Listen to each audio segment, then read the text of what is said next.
ଗୋଡ଼ ବଙ୍କା, ମୁହଁ ବି ବଙ୍କା ହୋଇଯାଇଛି। ବିଛଣାରେ ପଡ଼ି ରହୁଛି। ଯାହା କାମ କରିବାକୁ ହେଲେ ବାପା ମା ଟେକିକି ନେବା ଆଣିବା କରୁଛନ୍ତି। ଡିଏମ୍କେ ଗ୍ରାମର ନିବେଶ ବାରୋଇ ଏବଂ ସୁଜାତା ବାରୋଇ ନିଜର ଏକମାତ୍ର ଝିଅ ଶିଲା ବାରୋଇ ସହିତ ଅତ୍ୟନ୍ତ ଦୟନୀୟ ଭାବରେ ଜୀବନଯାପନ କରୁଛନ୍ତି।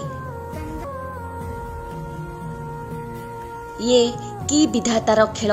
ଜୀବନଟି ଥାଉ ଥାଉ ଏତେ ଯନ୍ତ୍ରଣା କାହିଁକି?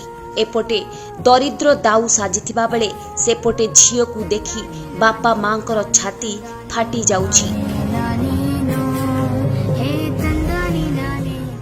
ଆପଣଙ୍କ ନାଁ କ'ଣ? କୋଉ ଗାଁ? କ'ଣ ଆପଣଙ୍କର ଅସୁବିଧା କ'ଣ ଅଛି?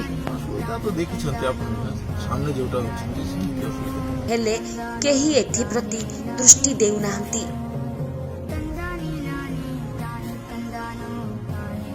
କିଛି ହିଁ ଜାଣିପାରୁନି, ଖାଲି ହସୁଛି। ଅଭାବରୁ ଝିଅକୁ ଡାକ୍ତରଖାନାକୁ ନେଇ ପାରୁନାହାନ୍ତି।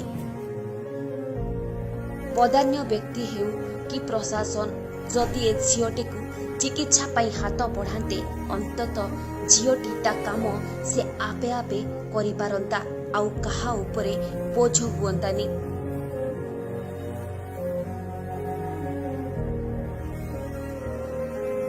ରାୟଗଡ଼ରୁ ମାମୁନି ଚକ୍ରବର୍ତ୍ତୀଙ୍କ ରିପୋର୍ଟ, ପ୍ରତିଜ୍ଞା ଟିଭି।